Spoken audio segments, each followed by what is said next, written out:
What's up, guys? Welcome back to Newswave. So Nintendo just dropped a couple of updates. One, actually for a game that's been out for a little while now. The other, some additions to NSO. And you know what? It does seem like they really want us to remember a certain intellectual property, and we'll go over that here today. Also, we are going to be talking about Microsoft reaching out and trying to figure out why some developers are just completely skipping the Xbox platform.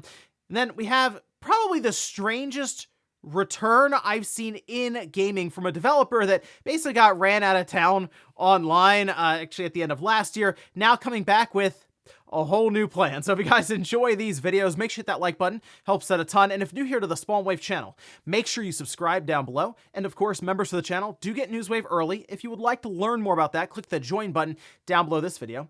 And we're gonna start today with Starfield Shattered Space. This is the expansion DLC for Starfield, and it actually came out at the beginning of this week on Monday, and you really didn't hear much about it. I was looking around online and I thought, wow, there's no one really discussing their thoughts on it. There weren't even any reviews that were going up on it, and it appeared that maybe review codes went out either when the game released or just not at all. But now we are starting to see some reviews trickle out. We could see over on Metacritic, currently sitting at a 58. And this is only on 5 critic reviews. Again, it just didn't seem like many review codes, if at all, went out. And it was still a somewhat lengthy DLC to play through. I mean, it depends on what you do, obviously, in a game like this. You can walk around and explore quite a bit. You end up at like the 20+ hour mark for an expansion, or you can run through it and get done in like 8 hours or something like that. So it's going to depend based on, obviously, how into it you get. But it does seem like right now this just didn't do a lot for the game itself, whether it's to bring back players, so returning player count there. It did not really go up on Steam, and I don't know, it just feels like people kind of just brushed right by this one. I did download it, and I started up the quest line, seemingly that then initiates the Shattered Space expansion. So I will be going through this, and we'll talk about it a bit more after I get a few hours in on the podcast this weekend. Also, we do have a couple of reviews here, first-time reviews for 2 different releases coming up here very, very soon. And this is, again, where the time of the year where games start getting packed in there. Every single week, it feels like something new is coming out, and exciting, actually. So we can take a look. This is posted up. This is over on Rio Katuya, and they'll typically get different magazines, for example, Famitsu, and they'll post them up on their blog here. So I'll link down below if you want to read through everything here line by line. But they gave us review scores for 2 different games. We're going to start with Metaphor with a 9, a 9, a 10, and a 9, coming out to a 37 out of 40, which is pretty good for Famitsu here, and they seem pretty happy with things like the battle system, which is similar to Persona, so in their mind, it was very easy to get used to, and they say refreshing. And the game itself, while being closely related to Persona, still has enough wrinkles in there to make it feel like it's its own thing, but the game, as you'd assume here, is quite long, about 80 hours for just the main story. But if you want to go further than that, you can easily exceed 100 hours. And it's kind of what you expect from that Persona team with a new IP like Metaphor. And there's a demo, so that's the easiest thing. You can read all the reviews you want, but you can legitimately go out there, download a demo that people are saying clocks in like almost 10 hours of content and game time, and you can decide for yourself. I did download the demo, and I've played it some here, but I'm gonna be looking into the full game, and honestly, it's one that I'm gonna be probably playing over a long stretch of time, because once again, a lot of stuff is coming out. Oh, and to compound on top of that, Silent Hill 2 was the other game that got reviews, and you can see this, where we have an 8, a 9, a 9, and a 9, so 35 out of 40, which I think is Sonic Forces there. It's so weird that they gave Sonic Forces that, I think that 35. Still, though, they seemed pretty happy with Silent Hill 2, and they gave the playtime somewhere around 16 to 18 hours, which that's actually pretty good for a horror game like this. And we also have the file sizes shared by PlayStation Game Size, where they say it comes in just over 50 gigabytes, although I guess there could also be a patch of some kind that maybe puts a bit more in there in terms of space. So we'll see about that one. But I mean, look at it this way. Next week, got Metaphor coming up, we got Silent Hill 2. It's just a lot of stuff hitting right now, and it's good to see so far initial reviews are positive for both. And guys, with some of the quick news out of the way, let's get into the bigger stuff. Let's start right away with Nintendo releasing a couple of updates for one of their more storied franchises, that being FZero. As we know, there is at this point, well, I guess we consider a live service style game, or just a game that continues to get updates and contents over time that's tied into their subscription service, so you can call it what you want. Either way, it is a fun game, and for fans of FZero, it's a blast, especially when you start seeing all the things they've been adding in, some lesser known tracks from even the Satellaview. But we had this posted up over on Nintendo's official account, and this was posted, like, for me anyway, almost 11 o'clock at night, randomly saying additional content for F-Zero 99 is now available for Nintendo Switch Online members. They have a new league here at the Grand Prix Ace League, 5 new tracks, which that does include content from Satellaview, which is so interesting to see Nintendo go back, pull some of those tracks, then drop them into F-Zero 99. New machine decals, expanded practice mode. I mean, seriously, the patch notes here for version 1.5.0, it's quite lengthy. There is a lot happening here, and also some smaller fixes and other adjustments for the game itself. And as I've mentioned, they've continued to add on more and more to this game, so it is quite the title right now for F-Zero fans, and the fact that it's F-Zero 99, it's right there as part of your subscription service. It's just more content there, more added value. The other thing that they actually announced here is that on October 11th, 2 titles will be going into Nintendo Switch Online expansion pack, as these are Game Boy Advance titles. We have F-Zero GP Legend, and then we have F-Zero Climax, which is an F-Zero game that only came out in Japan, so they're just dropping that now into NSO, I guess, worldwide, and that is, again, a bit of a surprise. I mean, it's cool to have all these F-Zero games on the Switch, and if you look at it with this system, and people have kind of brought this up now as they're looking back on the 7+ years of the system, there are so many different generations for Nintendo you can play with not only NSO and the expansion pack, but also all the different remasters and remakes and ports that we've seen. I mean, the Switch has an incredible, probably an all-timer for a lineup right now when it comes to just games from Nintendo's own, like, history and library. But I saw this and I said, wow, it is interesting the amount of F-Zero stuff here. Like, okay, so we have the 2 Game Boy Advance games going in, we have F-Zero 99 keep getting updates, and they're throwing the stuff out there. It does make me wonder if they are just kind of building people up, reminding them about F-Zero, consistently releasing content for it, and maybe build us up to where we do have a new F-Zero game, a port, remaster, remake, kind of like that Metroid Prime remastered kind of territory where it's like, kind of remastered, but also kind of looks like a remake of F-Zero GX.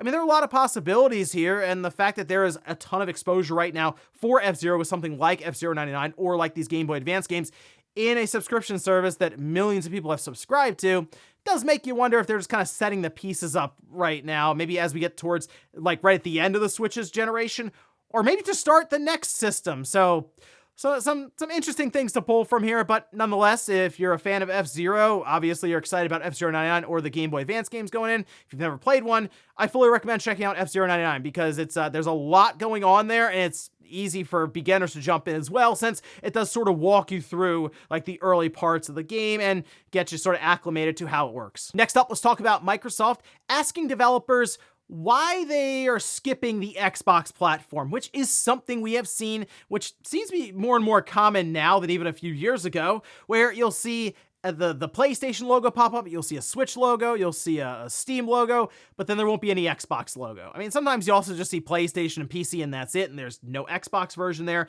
and then later we'll find out for some of these there are some developers who have just taken to Twitter and be like, hey, we tried, Microsoft never got back to us. But really, we have the version ready to go. This was a recent story we covered, and they weren't able to complete the certification process because they just stopped communicating to us. So yeah, that's not a great look there. But then also the question of, is this money related when it comes to sales? Well, Microsoft is trying to figure this out. We can see this over on Pure Xbox, where they say today the company has expanded its Xbox Research Initiative, which aims to listen to developers to gather feedback about how future tools and services could be improved for them. Now, this is from that Xbox Research Initiative, how they sum it up, saying the objective is to listen to developer partners in the Xbox ecosystem and partner with product teams to bring forward insights and data that could help improve future tools and services. By directly engaging with game creators, Xbox aims to get the data that'll help address pain points and enhance the experience of partners across the spectrum of disciplines involved in bringing games to market. So obviously there's a lot of logistics behind the scene where you have to pass certain checks and you have to make sure your game just functions on the system and won't just crash everything. And then there's also, I'm sure, other regulations and things behind the scenes they have to live up to. But then I also come back to kind of the direction Microsoft has taken the entire Xbox platform in with the subscription service with Game Pass and how their platform's viewed alongside of that, because the question of, is a lot of this because sales aren't great on the platform since a lot of people are drawn to Game Pass and they'll just wait for games to go to there or that service over everything else, because you can have the best tools in the world to get your game to work on the Xbox Series S and then the Series X, and then we'll say on PC even through that Game Pass application or the Xbox app. But at the end of the day, if the game isn't selling and you're not getting a Game Pass deal where Microsoft just gives you money to help fund the project and the port, I mean, that might be enough right there. A lot of this is business related, clearly. So that's, I think, the biggest thing Microsoft needs to figure out is that pain point. Is it because a lot of stuff just isn't selling on our platform unless it's getting that Game Pass funding where people are checking it out there? So if that is like the big like the big answer that they get constantly, I'm not really sure what they do to solve that, because they are all in on Game Pass. But hey, maybe it's, you know what, the Xbox Series S has become a problem and they can work on that going into the next generation where they have tools or maybe less of a disparity between the hardware, specifically it seems anyway, on the RAM side of things. Next up, let's talk about a return in gaming that I did not think I would see. And this has to do with a game that came out right at the end of 2023, the day before, and then shut down 4 days later. It was done, and it was a disaster. It was a whole thing online with the dev team and the company behind it going back and forth with people, and then tweets were being deleted. It was just crazy stuff happening, right? Well, now it appears they're back, and they're actually back with a new Kickstarter project. And no, I'm not kidding. We can see this though over on their official account that, again, just kind of woke up, where they say, everyone deserves a second chance. We deeply apologize to everyone for the day before and take full responsibility for what happened. Check out our plan, Fantastic 2.0, where we share how we'll fix our past mistakes and are preparing to return better. This didn't go over well, as you would expect, with a lot of people kind of roasting them, and they also got community noted, it looks like. And it is funny where they say everyone deserves a second chance. Usually someone will say that for you. If you've messed up, someone else will say, hey, you know what, don't worry about it. Everyone should get a second chance. We're gonna back you on this. We're right behind you. In this case, they're like patting themselves on the back. No, we deserve a second chance. Well, they show up with a Kickstarter for Escape Factory. I mean, you can see it here. They're looking for $15,539, which isn't a lot to fund a project, and it comes back to the whole day before thing where they were clearly in over their head, even with the funding they were getting for it. This is even less, although the game itself does not look anywhere near as ambitious as the day before. They have 44 backers. You check it out on Steam. It has a free demo, so at least there's something you can play. It doesn't look like the big live service survival game that was promising the world. They say escape from the deadliest factory in the world with a party of 4 to 8 players. Experience multiplayer co-op physics-based challenges. Looks kind of like a, I don't know, Fall Guys sort of party game with some mildly competitive elements where you're trying to get to the end before everyone else, I get.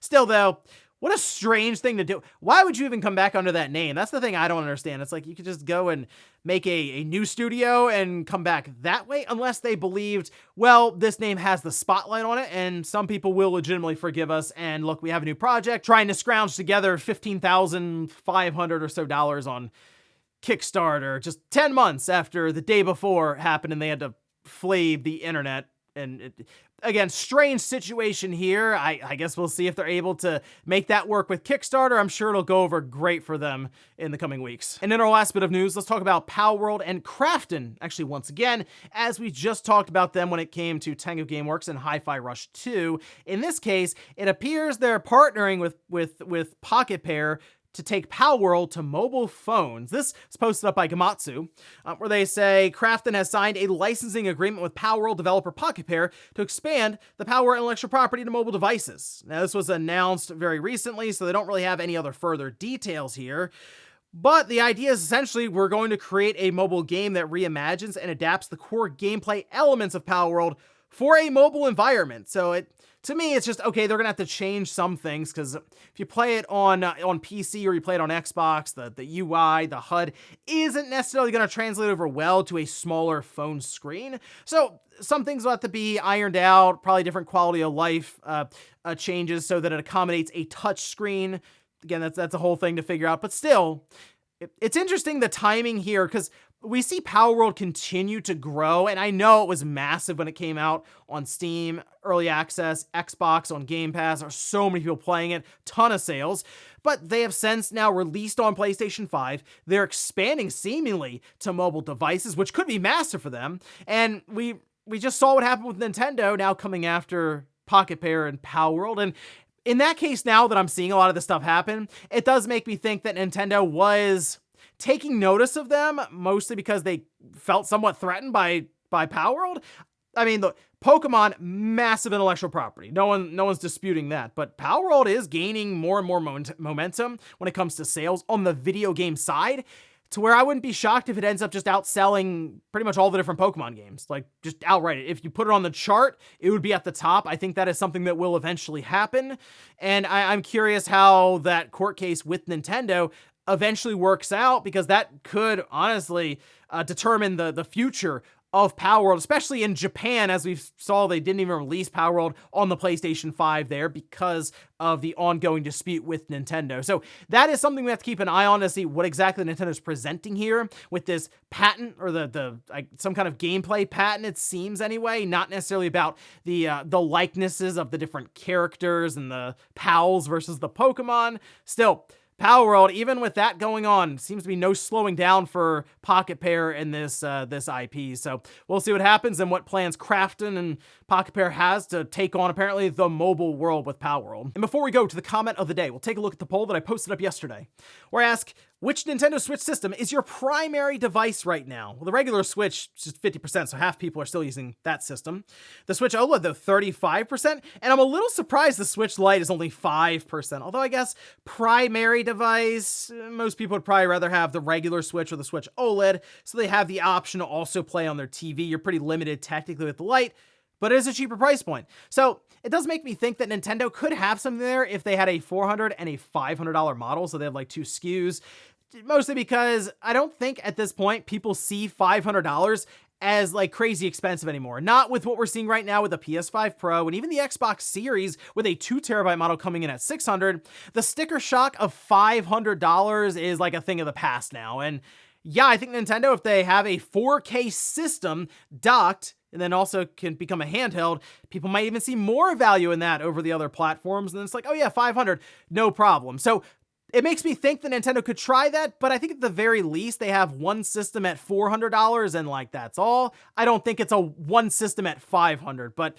I guess we'll see at some point, since we still need to see the system in the first place. So here's hoping that trailer is around the corner, because if we have to wait to 2025 to see the system in the first place, that tells me we're probably going holiday 2025 for that release, and that's gonna be tough. And we'll finish up with the comment of the day, as you're seeing here.